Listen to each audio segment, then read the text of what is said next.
Hello everyone. तो चलिए आज का हम लोग कूलम्ब्स लॉ से आगे बढ़ते हुए अगला टॉपिक देखते हैं। हमने अब आज पढ़ना है डाइलेक्ट्रिक कांस्टेंट रिलेटिव परमिटिविटी के बारे में पढ़ना है, ठीक। तो लेकिन उसको पढ़ने के पहले हमको परमिटिविटी के बारे में भी जानना जरूरी है। क्या होती है परमिटिविटी? तो परमिटिविटी की अगर मैं बात करूं तो मैंने पहले ही आपको बताया था कि परमिटिविटी बेटा मीडियम की प्रॉपर्टी है जो डिसाइड करती है कि दो चार्ज के बीच का इलेक्ट्रोस्टैटिक फोर्स क्या होगा। तो देखिए, permittivity is the property of a medium which determine the electric force between two charges situated in that medium. Example देखिएगा, the force between two charge in water is about 1/18 of the force between them when they are separated by same distance in air। मतलब अगर कोई दो charge air में separate आपके situated हैं, अब उन्हीं को अगर आप लोग जाके वाटर में रख दोगे तो फोर्स 80 टाइम्स कम हो जाएगा। 80 गुना फोर्स क्या हो जाएगा? कम हो जाएगा। कहे में? पानी पे जाने के बाद। तो इसका मतलब क्या हुआ? So that the absolute permittivity of water is 80 time greater than the absolute permittivity of air of free space. मतलब जो वाटर की परमिटिविटी है बेटा वो क्या है? 80 गुना ज्यादा है। क्योंकि आपको देखो मैंने फॉर्मूला बताया था ना, F बराबर K की जगह मैं अगर लिख दूं 1/4 पाई एप्सिलॉन नॉट या एप्सिलॉन की ही बात करूं और Q1 Q2 by R square. तो यहाँ पे देखो बेटा फोर्स जो है इनवर्सली प्रोपोर्शनल है ना एप्सिलॉन के, या एप्सिलॉन लिखो या एप्सिलॉन नॉट लिखो। अगर यहाँ पे एप्सिलॉन की वैल्यू परमिटिविटी की वैल्यू बढ़ेगी तो फोर्स की वैल्यू कम होगी। तो देखिए, तो वाटर की जो परमिटिविटी होती है वो एयर की परमिटिविटी की 80 गुना ज्यादा होती है। तो यहाँ पे फोर्स क्या हो जाता है? वाटर पे 80 गुना कम हो जाता है, ठीक। तो ये हम लोग परमिटिविटी के बारे में समझ सकते हैं, ठीक। तो चलिए, तो हमको ये समझ में आ गया कि परमिटिविटी क्या होती है। तो परमिटिविटी की बात करूं तो सिंपल सा क्या होता है, मीडियम की प्रॉपर्टी होती है जो डिटरमाइन करती है दो चार्ज के बीच में लगने वाला इलेक्ट्रोस्टैटिक फोर्स। लेकिन अब अगर मैं बात करूं डाइलेक्ट्रिक कांस्टेंट या मैं बात करूं रिलेटिव परमिटिविटी क्या होती है, ठीक। तो रिलेटिव परमिटिविटी के बारे में अपने को आज डिस्कस करना है। तो देखो बेटा, रिलेटिव परमिटिविटी और डाइलेक्ट्रिक कांस्टेंट के अब अपन को कैलकुलेट करके निकालते हैं। Force between to charge placed in vacuum. मान लीजिए कोई चार्ज हमारे पास है, यहाँ पे एक कोई चार्ज Q1 है, दूसरा चार्ज Q2 है, दोनों के बीच की डिस्टेंस क्या है? R है। ये कहाँ पे है बेटा? ये है आपके वैक्यूम पे। कहाँ पे है बेटा? ये वैक्यूम में है। वैक्यूम में तो इन दोनों के बीच लगने वाला फोर्स क्या होगा? F, ठीक है। F वैक्यूम क्या हो जाएगा? 1/4 pi epsilon not Q1 Q2 by R square. यहाँ पे एप्सिलॉन नॉट क्या है? यहाँ पे एप्सिलॉन नॉट क्या है बेटा? परमिटिविटी ऑफ फ्री स्पेस, ठीक। Permittivity of free space. अब अगर मैं बात करूं, इसी को मैं क्या कर दूं? किसी दूसरे मीडियम पे रख दूं, ठीक है ना। अब देखो निकालते हैं force between two charges placed in any medium. अब इसको मैं किसी भी मीडियम में रख दूं, किसी भी मीडियम में इन द सेंस रख दूं। इसको मान लीजिए यहाँ पे अब हमारा कोई क्या है, कैसा भी कोई भी एक मीडियम है हमारे पास, ठीक बेटा। कैसा भी एक कोई मीडियम है हमारे पास, ये मीडियम है मान लीजिए, ये कोई दूसरा मान लीजिए पानी है, कुछ भी है, कोई भी मीडियम है, ठीक। अब मैं इसको उठा के क्या किया, इसको उठा के मैंने यहाँ पे रख दिया। इसको उठाया मैंने, सेम डिस्टेंस पे सेम सब कुछ है, मैंने इस जगह पे इसको क्या कर दिया? प्लेस कर दिया। अब इस जगह पे मैंने इसको क्या किया बेटा? प्लेस कर दिया, ठीक। अब मैंने इसको इस जगह पे प्लेस कर दिया। अब जब इस जगह पे मैंने इसको प्लेस कर दिया तब बताओ सेम डिस्टेंस है, यहाँ पे Q1 है, यहाँ पे Q2 है, दोनों की डिस्टेंस क्या है? R है। लेकिन यहाँ पे वैक्यूम में रखा था, यहाँ पे कहाँ पे चला गया? किसी मीडियम में। अब इस मीडियम में चला गया, इस मीडियम की जो परमिटिविटी है वो क्या होगी? एप्सिलॉन होगी कि नहीं होगी? हैं? इस मीडियम में क्या होगी? अब एप्सिलॉन नॉट तो ना होगी, एप्सिलॉन होगी। एप्सिलॉन क्या होती है? Permittivity of medium, permittivity of medium. तो इस जगह अगर मैं बात करूंगा तो इस जगह में अपन फोर्स निकालूं तो फोर्स कितना आ जाएगा? इस जगह का फोर्स जो आ जाएगा हमारा वो क्या आ जाएगा? F कहाँ पे आ जाएगा? F मीडियम कितना आ जाएगा बेटा? वही 1/4 pi epsilon Q1 Q2 upon R square. अब अगर मैं इन दोनों को क्या कर दूं, डिवाइड कर दूं, इन दोनों को क्या कर दूं बेटा, डिवाइड कर दूं, डिवाइड करने के बाद F vacuum upon F medium कर दूं, तो देखिएगा F vacuum upon F medium कर दूं तो देखिए एफ वैक्यूम की वैल्यू क्या है 1/4 pi epsilon not Q1 Q2 by R square, इसकी वैल्यू है 1/4 pi epsilon Q1 Q2 upon R square. अब यहाँ पे अगर मैं बात करूँ Q1 Q2 are square cancel out हो गए, 4 पाई कैंसिल आउट हो गए, एप्सिलॉन ऊपर चला गया, तो यहाँ पे क्या बचा, यहाँ पे F vacuum upon F medium equal to आ गया एप्सिलॉन अपान एप्सिलॉन नॉट। ठीक, ये इस चीज़ को आप लोग थोड़ा सा अंडरस्टैंड करिए, थोड़ा सा समझिएगा। ठीक, ये चीज़ आपकी आ गई। ठीक, इसको कॉपी कर लीजिए आप लोग, फिर इसके आगे दिखाता हूं मैं आपको। देखिए अब यहां पर जो आया था हमारा क्या, एप्सिलॉन अपन एप्सिलॉन नॉट, इस epsilon upon epsilon not is called the relative permittivity और डाइलेक्ट्रिक कांस्टेंट। ये एप्सिलॉन नॉट और अपन एप्सिलॉन नॉट ही ये क्या कहलाता है, रिलेटिव परमिटिविटी कहलाता है। मतलब मीडियम की परमिटिविटी को डिवाइड कर दो वैक्यूम की परमिटिविटी से, तो उस मीडियम की रिलेटिव परमिटिविटी हो जाएगी। रिलेटिव का मतलब समझते हो ना, रिलेट कर देना, वैक्यूम से रिलेट करके जब उसको देखेंगे तो उसकी परमिटिविटी को क्या बोलेंगे, रिलेटिव परमिटिविटी, एप्सिलॉन आर बोलते हैं, या इसको के से भी डिनोट करते हैं। ये वो वाला के नहीं है 9 × 10⁻⁹ वाला, ना ना ना ना ना, ये डाइलेक्ट्रिक कांस्टेंट है, या फिर आप लोग एप्सिलॉन और लिखो। ठीक, तो epsilon upon epsilon not equal to F vacuum upon F medium, ये आप लोग फॉर्मूला सीधे से याद रखो। ठीक, समझ में आ गई कहानी।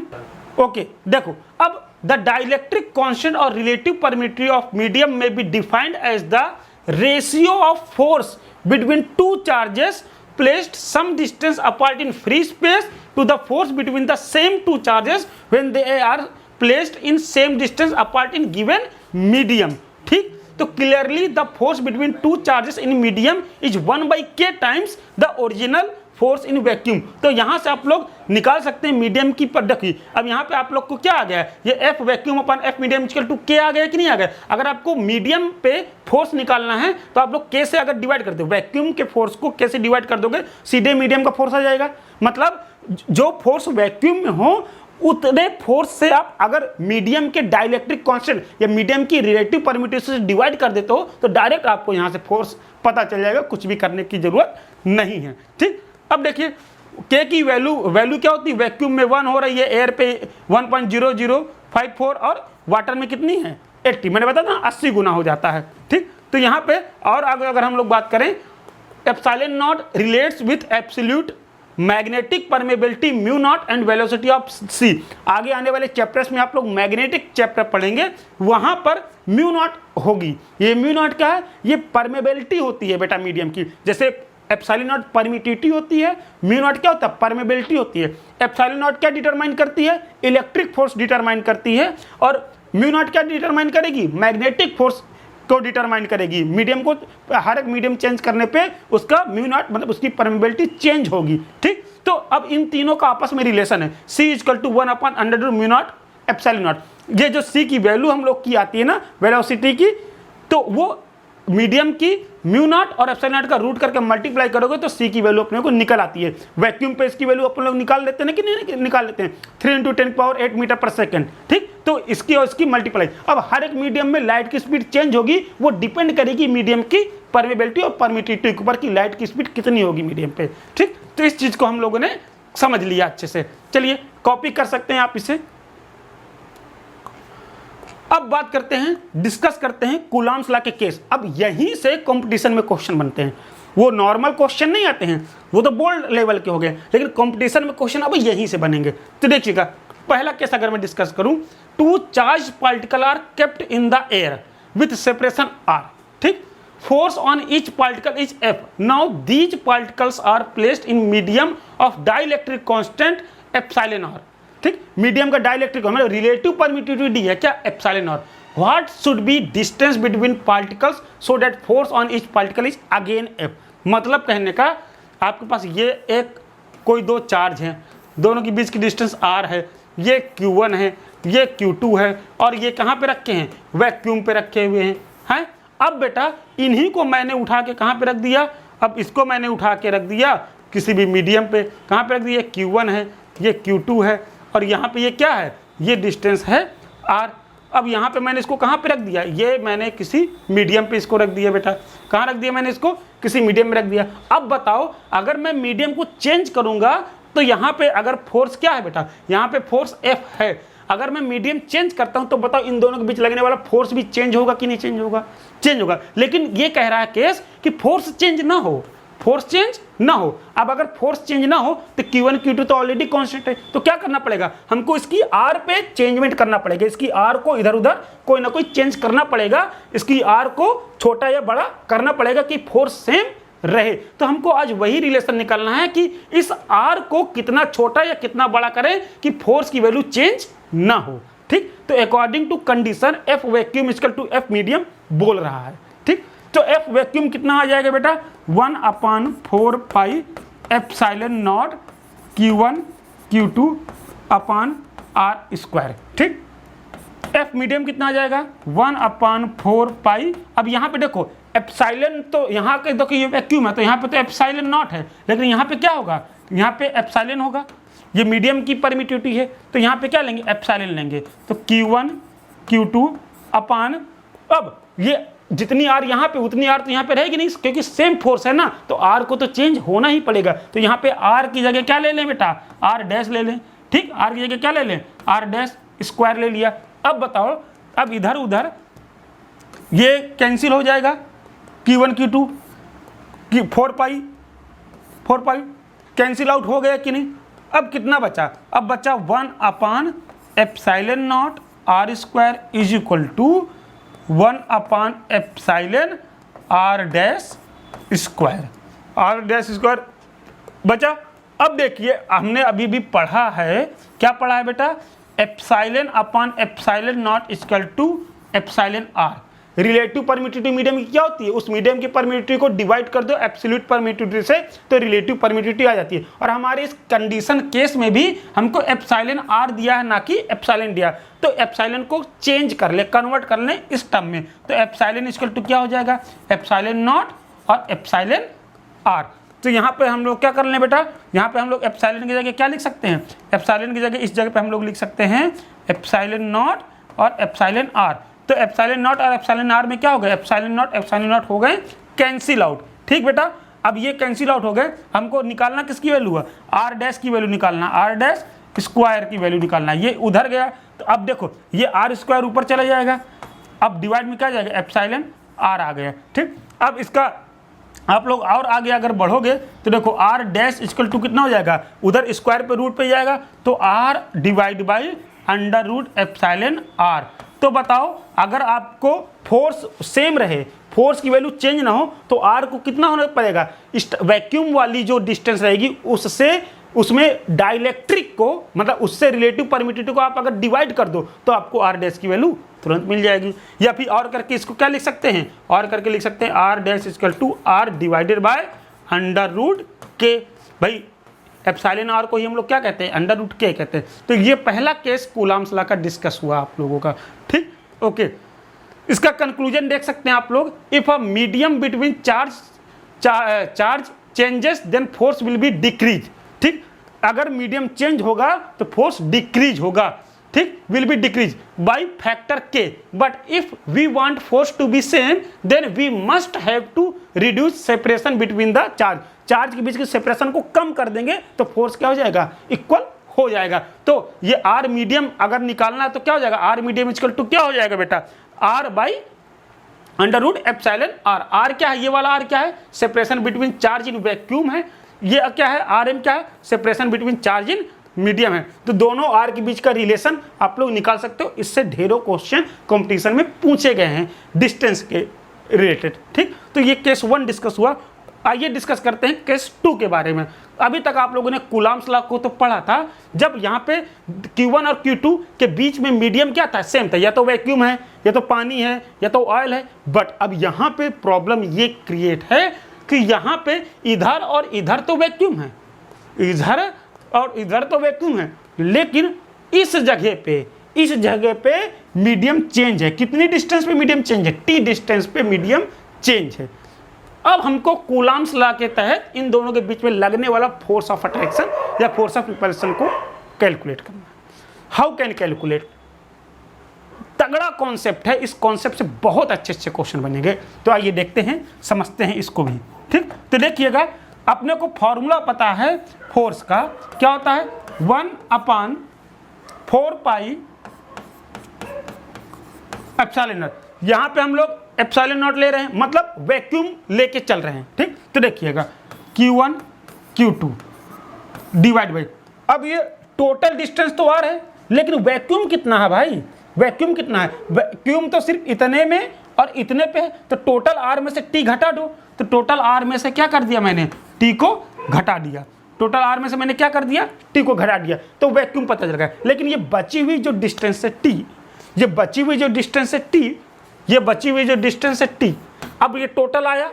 ठीक, अब इसका होल स्क्वायर भी करेंगे, लेकिन ये बची हुई डिस्टेंस T किसकी डिस्टेंस है, ये तो बेटा दूसरे मीडियम के डिस्टेंस है ना। तो अब इस T को अपने को कन्वर्ट करना पड़ेगा कौन सी डिस्टेंस पे, वैक्यूम वाली डिस्टेंस पे। कौन सी डिस्टेंस पे, वैक्यूम वाली डिस्टेंस पे। फॉर्मूला मैंने क्या निकाला था, R medium equal to R divide by root epsilon R या रूट K। ठीक, यहाँ पे फॉर्मूला मैंने क्या निकाला था, R मीडियम इक्वल टू क्या होगा, R कहाँ पे बेटा, आपकी वैक्यूम में, divide by under root K कर सकते हैं, या एप्सिलॉन R लिख सकते हैं। अब ये डिस्टेंस कितनी है, T है, ये डिस्टेंस कितनी है मीडियम वाली बेटा, T है मीडियम वाली डिस्टेंस है। और यहाँ पे अपने को इस मीडियम को कन्वर्ट करना है, किस में कन्वर्ट करना है, ये वैक्यूम वाले पे कन्वर्ट करना है, वैक्यूम वाली डिस्टेंस में कन्वर्ट करना है, किसको, मीडियम को। क्लियर है बेटा, अब इस मीडियम को किस में कन्वर्ट करना है, वैक्यूम वाले में। तो वैक्यूम वाले में कन्वर्ट करने के लिए हमको क्या करना पड़ेगा, तो देखिएगा R divide by under root K। तो देखो बेटा, अगर मैं ये T है तो ये R कितनी हो जाएगी, T रूट K ये हो जाएगी। मतलब क्योंकि हमने यहाँ पे एप्सिलॉन नॉट लिखा है, क्योंकि हमने यहाँ पे एप्सिलॉन नॉट लिखा है, इसलिए इस मीडियम वाली डिस्टेंस को हमको कन्वर्ट करना पड़ेगा वैक्यूम वाली डिस्टेंस पे। इस मीडियम की डिस्टेंस T को कन्वर्ट करना पड़ेगा वैक्यूम की डिस्टेंस के साथ। देखिए यहाँ पे हम लोग फार्मूला लिखे हैं ना, इस फार्मूला के तहत हम लोग कन्वर्ट कर ले जाएंगे। ठीक, इस फार्मूला के तहत हम लोग जब कन्वर्ट करेंगे तो कितना आ जाएगी, ये वैक्यूम वाली जो डिस्टेंस हो जाएगी, इतनी ही डिस्टेंस वैक्यूम में कितनी होगी, T रूट K हो जाएगी। इतनी ही डिस्टेंस वैक्यूम में कितनी होगी, T रूट K हो जाएगी। तो हम लोग इस जगह पे T ना लिख करके क्या लिखेंगे, T ना लिख करके क्या लिखेंगे बेटा, T रूट K लिखेंगे। और अब इसका करेंगे होल स्क्वायर। ये कहानी समझ में आ गई आपको, ये कहानी समझ में आ गई। तो आगे अब आप लोग इसको सॉर्ट आउट कर लेंगे। ठीक, तो देखिएगा F equal to 1/4 pi epsilon not. ठीक, तो इसको आप लोग और सॉल्व करेंगे तो Q1 Q2 upon R minus T plus T root K और हो गया स्क्वायर। चाहो तो इधर से T कॉमन ले लो आप लोग, ठीक है ना। हालांकि इतना ही पर्याप्त है, ऐसे ही आप लोग इसको लिख सकते हैं। ठीक, तो इस फार्मूला के तरह ऐसे आप लोग कन्वर्ट करा करेंगे, तब तुरंत आप लोग इस तरह के क्वेश्चंस भी सॉल्व कर पाएंगे। ये बहुत अच्छा केस 2 है आप लोगों का, ठीक है ना। ऐसे बहुत क्वेश्चन फंसते हैं बच्चों को, बहुत क्वेश्चन में बच्चा फंस जाता, पढ़ते नहीं, ये कॉन्सेप्ट देखते ही नहीं। ठीक, लेकिन ये कॉन्सेप्ट से रिलेटेड एम्स में कई क्वेश्चन पूछे गए हैं। ठीक, आइए आपको दिखाता हूँ इससे रिलेटेड क्वेश्चन एक। ठीक, तब आपको ये कॉन्सेप्ट और थोड़ा अच्छे से समझ में आ जाएगा। 2 point charge are placed at separation D in vacuum. ठीक, D, अब देखिए 2 चार्ज है हमारे पास। ठीक, एक चार्ज ये है, एक चार्ज ये है।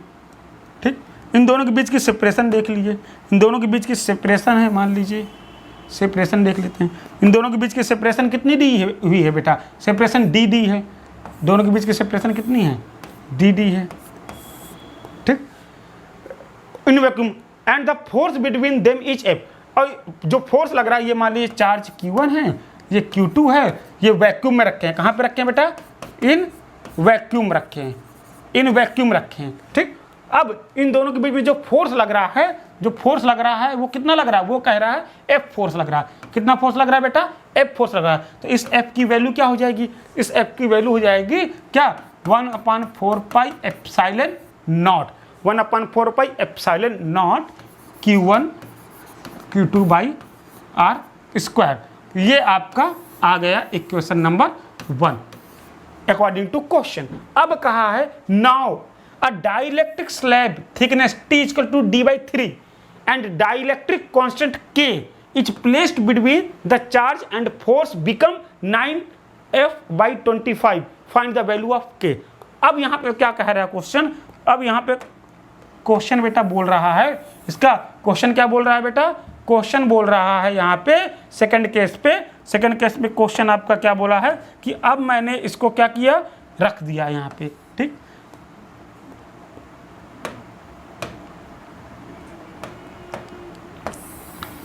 अभी भी डिस्टेंस इसकी क्या है, सेपरेशन D है, लेकिन अब ये क्वेश्चन बोल रहा है, ये कंडीशन 1 थी, ये कंडीशन 2 है, ठीक है ना बेटा।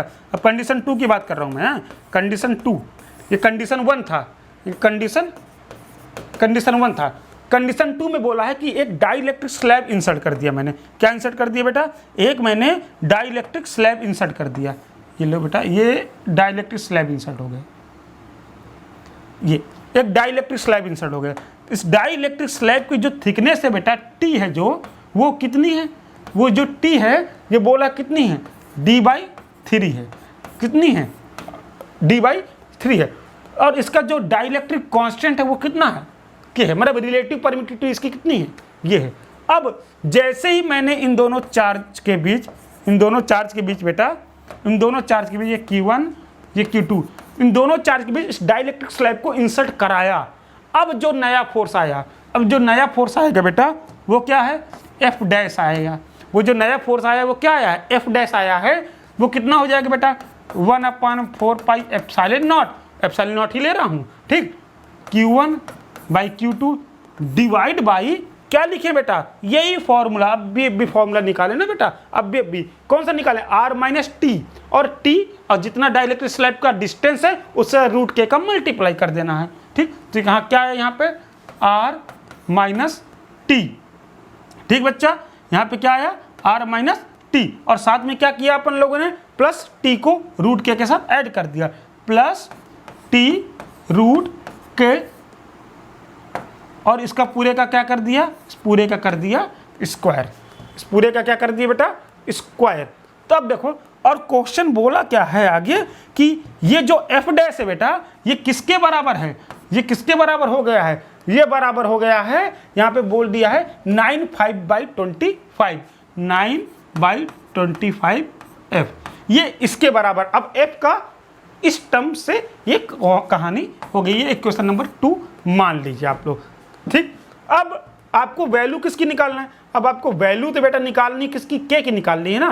तो अब देखिए K की वैल्यू के लिए अपन लोग क्या कर दें, इस K की वैल्यू के लिए अपन लोग क्या कर दें, इक्वेशन 1 डिवाइड बाई इक्वेशन 2 कर दें, इक्वेशन 1 डिवाइड बाई इक्वेशन 2 कर दें।